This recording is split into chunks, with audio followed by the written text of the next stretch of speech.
പണ്ട് ഇപ്പൊ എന്റെ ഒരു എൻസൈക്ലോപീഡിയ പറഞ്ഞ കുറെ ടീംസ് ഇങ്ങോട്ട് വരും, നമ്മുടെ വീട്ടിലേക്ക് കയറി വരും.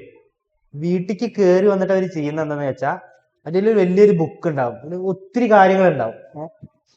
അപ്പൊ ആ ബുക്കിന് എത്രയൊക്കെ വില ഉണ്ടാവും, ഓഫറിലാവും. പക്ഷെ നമ്മളോട് ഫ്രീ ആണെന്നാ പറയുക.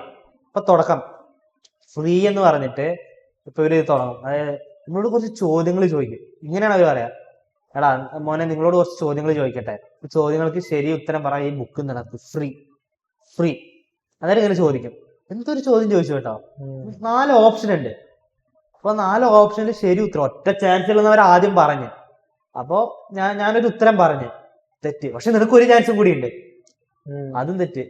നീ ആയോണ്ട് ലാസ്റ്റ് ഒരു ചാൻസും കൂടി, അതും തെറ്റിച്ച് പറഞ്ഞു.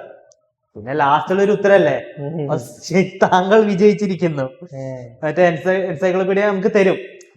തന്നിട്ട് ഇതേപോലെ എന്താ പറയാ, പോവാൻ നിൽക്കുമ്പോഴാണ് പറയാ പൈസ ആരും ചോദിക്കാൻ. താങ്കളുടെ ആദ്യം ഇത് ഫ്രീ ആന്ന് പറഞ്ഞു.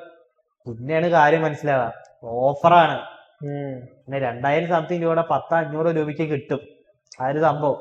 പക്ഷെ ഇപ്പോഴും കുറെ പേര് അതിങ്ങനെ കേറി നടക്കുന്നുണ്ട് ഇപ്പോഴും ഇതേ ടാറ്റിക്സ് ഉപയോഗിച്ചിട്ട്. അത് അതുപോലത്തെ കുറെ, ഇപ്പൊ എൻസൈക്ലോപീഡിയ മാത്രല്ല, മറ്റേ എന്താണ് സയൻസ് ബ്രിട്ടാനിക്ക അങ്ങനത്തൊക്കെ, പിന്നെ മറ്റേ ഇത് നമ്മളെ ഗിന്നസ് വേൾഡ് റെക്കോർഡിന്റെ ബുക്ക്, അങ്ങനെ പല ബുക്കുകളും ഇതുപോലെ എന്താണ് 4 ഫ്രീ എന്നൊക്കെ വിൽക്കുന്ന ഒരു സംഭവം ഉണ്ടായിരുന്നു.